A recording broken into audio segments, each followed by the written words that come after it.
지금부터 2025년부터 2029년까지 앞으로의 5년은 저주받은 5년이다 라고 생각하고 지내야 되겠습니다. 트럼프 이기정부 시대가 이제 들어섰잖아요. 이 트럼프 이기정부 시대에 이제 앞으로 꽤 이제 어려운 일들이 왕창 벌어진답니다. 이미 미국도 정시가 사상 최대 호황이죠. 잔뜩 끼어있는 거품이 꺼질 수밖에 없다. 변동폭이 커질 거다 라고 봐야 되겠습니다.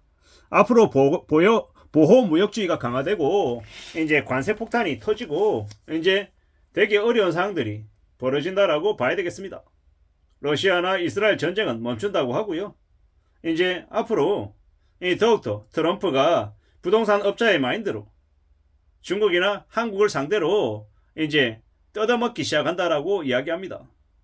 1980년대 레이건 시대에 이제 미국이라고 하는 놈들이 독일하고 일본 불러서 프라자 합의하고 강제적으로 수술 들어간 것처럼 앞으로는요. 트럼프 이기 정부 시대 트럼프가 중국과 한국을 상대로 그런 짓거리를 벌린다고 합니다. 그러면요. 이제 한국 되게 어려워지는 거죠. 일자리 줄어들고 이제 거지들 창궐하고 빚쟁이들 죽으려 하고 난리가 난다라고 봐야 되겠습니다. 앞으로 미국이라고 하는 나라가 자기들 잘 먹고 잘 살겠다고 이제 뜯어먹을 먹잇감을 찾아 나서는 건데 그게 이제 중국과 한국이다라고 봐야 된답니다. 꽤 무서운 일이 벌어지는 거죠. 어떻게 되겠습니까? 한국은 수출로 먹고 사는 나라인데 한국이 수출이 뒤집어지면요. 답이 없는 거죠. 한국이라고 하는 나라 되게 안 좋은 이야기들, 우려스러운 이야기들이 되게 많습니다.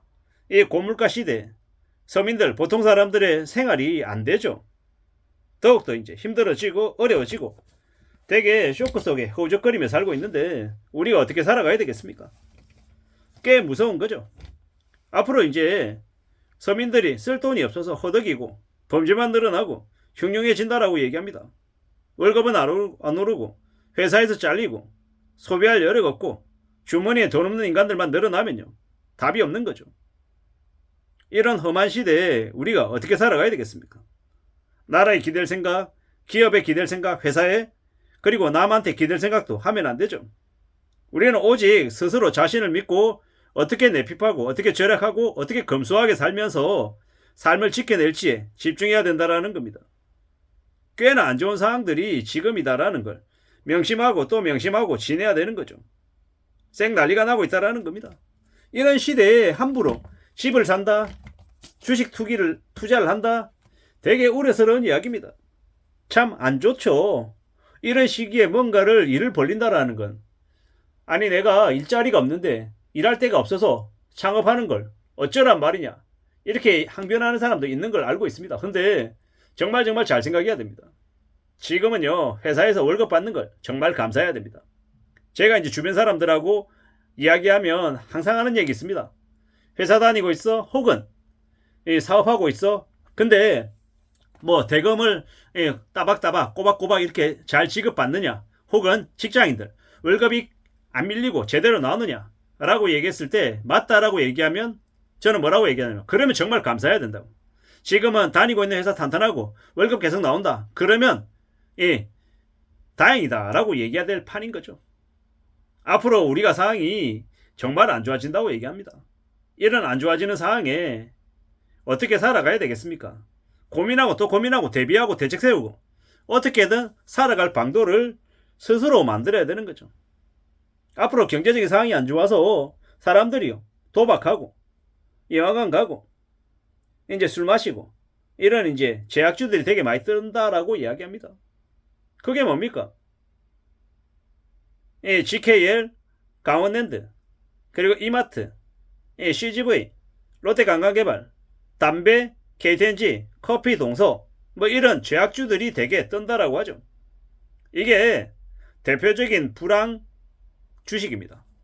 불황주라고 하고 사람들에게 죄의식을 심어준다 그래서 제약주라고도 얘기하네요.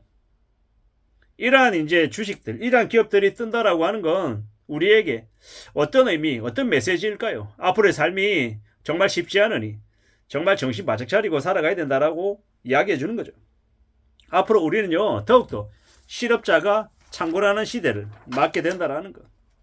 이런 시대는요 낭비 말고 저축이 살 길인 거고 자기의 영역에서 최선을 다해서 뿌리를 내려야 된다고 얘기합니다. 자기 일을 지킬 수 있으면 감사해야 되는 거죠.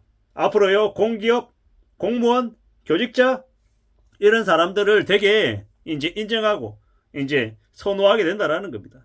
공무원 월급 얼마 받는다고 공무원 같이 경직되어 있는 사회에서 내가 생활을 못해 이러면서 나온 사람들 대거 후회하게 된다라고 얘기하죠. 지금은 안정이 제일 첫 번째 이 선택 사항이다라고 보고 생각하며 지내야 될 것 같습니다.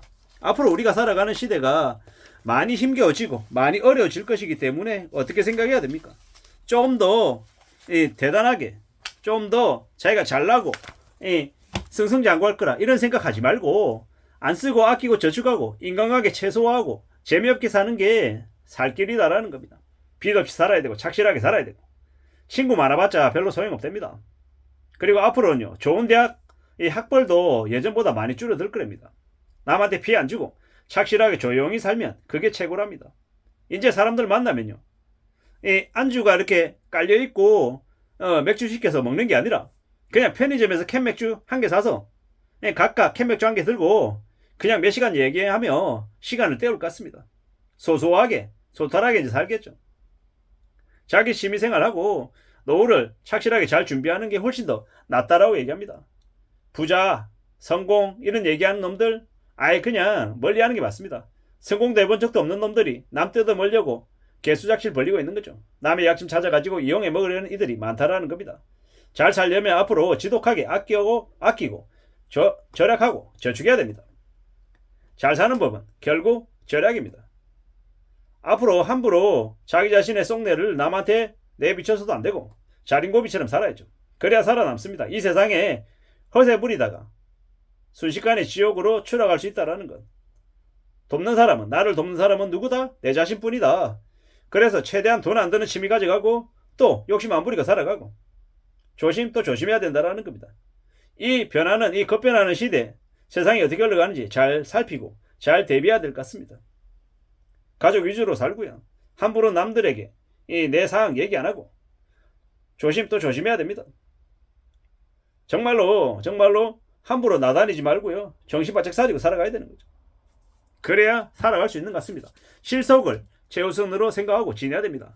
돈 적게 들이고 관계 축소하고 줄이고 살고 최대한 자기 자신의 통장 잔고를 두둑하게 만들어 놓는 게 그게 제일 필요하다라는 겁니다. 음주하고 유흥하고 코인 투기하는 이 개또라이들 그런 인간들하고 어울려 다니면 안 되는 거죠.